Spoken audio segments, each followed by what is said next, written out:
मुद्दा मैं आपके बीच में उठाना चाहता हूँ कि थोड़ी सी दिल्ली में बैठे हुए हम लोगों को एक गलतफहमी सी रहती है कि किसानों को बहुत कुछ दिया जा रहा है। सारा किसान आकर के पूरे देश को लूट रहा है, सारी सब्सिडी दी जा रही है और बड़ा जो है घटिया किसान है इस देश का कि कमबख्त आ जाता है हर बार तीसरे चौथे महीने के, लाओ ये दे दो और वो कर्ज माफी कर दो। तो ये अशोक गुलाटी जी का एक छपा था, ओईसीडी की एक रिपोर्ट आई है ओईसीडी, उसमें ये कहा गया है कि पिछले 17 सालों में किसानों को हमने क्या दिया और किसानों से हमने क्या लिया। नेट प्रभाव भारत में ये है कि 17 सालों में 45 लाख करोड़ रुपया, दोबारा बता देता हूं, बीच में खांस गए थे, कोने तक पहुंची नहीं आवाज, 45 लाख करोड़ रुपया हमने किसानों का छीना है। ये चौधरी पुष्पेंद्र सिंह नहीं कह रहा है, 36 देशों की संस्था ओईसीडी की एक रिपोर्ट है, उसमें लिखा गया है। यानी सब्सिडी दी 2 रुपए की और मेरी प्याज बाहर महंगी बिक रही है 100 रुपए की, उस पर एक्सपोर्ट में आपने रेस्ट्रिक्शन लगा दिया, मेरे से 10 रुपए छीन लिए। 2 रुपए दिए, 10 रुपए छीने, 8 रुपए। इस तरीके से यदि जब गिनती की गई तो हमारे देश के किसानों से हमने 3.25 लाख करोड़ रुपया प्रतिवर्ष छीना है। तो एक तो ये दिल्ली में बैठे हुए जितने भी इंटेलेक्चुअल्स हैं वो ये गलतफहमी निकाल दें कि किसान को हम कुछ देते हैं, ये गलत है, किसान से हम उल्टे लेते हैं। इसी रिपोर्ट में ये कहा गया कि ओईसीडी कंट्रीज पिछले साल 2016 में चाइना ने $232 बिलियन की मदद अपने किसान को नेट की, जो 17 लाख करोड़ रुपया बैठता है, और ओईसीडी कंट्रीज ने भी लगभग इतनी ही 235 बिलियन डॉलर, जो लगभग 17 लाख करोड़ रुपया बैठता है, दी। और हमने -25 बिलियन डॉलर 2016 में। यानी हम किसान से लेते हैं और ढोल पूरे विश्व में ये बजाते हैं, पूरे देश में ये बजाते हैं कि किसान को हम देते हैं, हमने ये सब्सिडी दे दी, वो सब्सिडी दे दी। अगर आप सब्सिडीज क्या दी और क्या उससे लिया हिसाब लगाएंगे तो ये -25 बिलियन डॉलर है एक ही साल का, और 17 सालों का है ये हिसाब किताब 45 लाख करोड़ रुपया। तो पहला तो मेरा ठोस सुझाव ये है कि ये जो हमें देते हो आप लोग, जो गवर्नमेंट मंकी है, we want the government monkey of our backs. अरे हम कहां बेचें, किसको बेचें, कितना बेचें, किस रेट पे बेचें, ये हमारे ऊपर छोड़ो ना। हमसे कौन खरीदे कौन ना खरीदे, हम बाहर बेचें, आपको बेचें। अब आप देखिए, आपको 2 रुपए किलो अगर आलू प्याज बेचना है या गेहूं चावल बेचना है तो आप जाने, उसका बोझ हमारे ऊपर क्यों डालते हो। उसके पीछे एक ही नीति है आपकी कि आपको इन्फ्लेशन टारगेटिंग करनी है। इन्फ्लेशन में आपका 46% वेटेज खाद्य पदार्थ का है, उसके लिए आपको किसान सबसे अच्छा दिखाई देता है।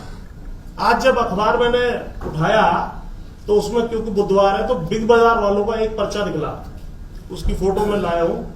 उसमें लिखा था कि भाई वेडनेसडे को हम सस्ता बेचते हैं और आज हमारा सस्ता 15 रुपए किलो आलू और 22 रुपए किलो प्याज है, सस्ता।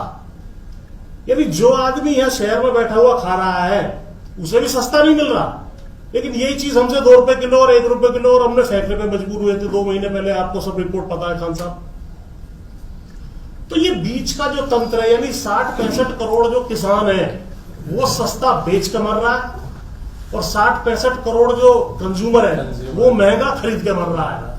लेकिन बिचौलिया तंत्र में जो 1 करोड़ 1.5 करोड़ 2 करोड़ बिचौलिए हैं, उनको कोई सरकार काबू में नहीं कर पा रही। उसको अगर आप काबू में कर लें तो मेरा 10 रुपए किलो प्याज जाएगा, आपको 15 रुपए किलो मिल जाएगा। लेकिन उसको काबू करने में हम असफल रहे हैं। और जिस प्रकार से चाइना अपने यहां 17-18 लाख करोड़ रुपया प्रतिवर्ष किसानों को दे रहा है, ये ओईसीडी की रिपोर्ट है, किसी को डाउट हो बता दूंगा और पढ़ लेना, इंडियन एक्सप्रेस छपी है इसके विषय में आर्टिकल। इसमें मेरा ये सुझाव है कि साहब आप हमें डायरेक्ट बेनिफिट दे दीजिए, हमसे बाकी सारा अपना सामान जो भी है हमारे ऊपर रेस्ट्रिक्शन हटाइए और सारी सब्सिडी हटा करके हमें डायरेक्ट बेनिफिट ट्रांसफर करिए हमारे खाते में, और वो करिए 10,000 रुपए प्रति एकड़ प्रति सीजन। बस ये 2 आइटम होने चाहिए। उसके अलावा हम सारा प्रोड्यूस भी कर देंगे, खिला भी देंगे। एक्सपोर्ट चाहोगे एक्सपोर्ट कर लेना, रखना चाहोगे रख लेना, खिलाना चाहोगे खिला लेना। लेकिन ये रेस्ट्रिक्शंस में जब तक कृषि रहेगी तब तक कोई संभावना नहीं है। आप बैठे हुए हैं, ट्रैक्टर के विषय में आपने बताया, यदि आपका ट्रैक्टर यही 5,000 रुपए में सरकार बेचने लगे, जीवन में आपकी कंपनी कभी प्रॉफिट में नहीं जाएगी।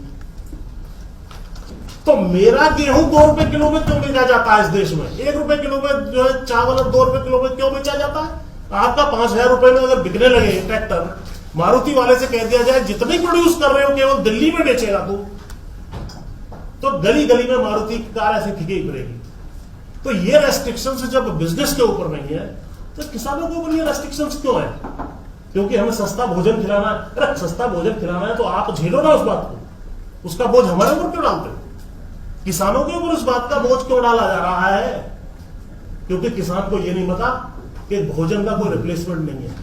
मोबाइल फोन तो सैमसंग की जगह नोकिया खरीद लोगे, नोकिया की जगह आईफोन खरीद लोगे, गेहूं की जगह चावल और चावल की जगह गेहूं, या गेहूं की जगह कुछ और चीज प्लास्टिक नहीं खा पाओगे। अरे सर, जो वो किसी भी तरीके से खरीदा जाए, अगर उसका रेट बढ़ देंगे आप नहीं दोगे। मुझे रेट कभी जीवन में बढ़ा हुआ मिलने वाला नहीं है। यदि मेरा सामान मेरे घर के बाहर बिक रहा है 2 रुपए और 1 रुपए किलो, 85 करोड़ आदमियों को दे दिया, कैसे बिकेगा? कैसे मेरा रेट बढ़ेगा? जीवन में बढ़ ही नहीं सकता। साहब एमएसपी का डिमांड सब करते हैं। सर एमएसपी का बिल्कुल भी डिमांड नहीं करेंगे हम सीधी डिमांड हमारी है, हमें 50 करोड़ एकड़ जो है यहाँ पर जमीन है, ग्रॉस क्रॉप एरिया 10,000 रुपए के हिसाब से 5 लाख करोड़ रुपए बनता है, हमारे खातों में सीधा भेज दीजिए और कहीं कुछ करिए आप, हम प्रोड्यूस भी करेंगे, सबको खिला भी देंगे। लेकिन ये तरीके से जो है हमें लूटने का काम कृपया ना किया जाए। इससे किसान बिल्कुल परेशान है और किसान बिल्कुल मरा हुआ है।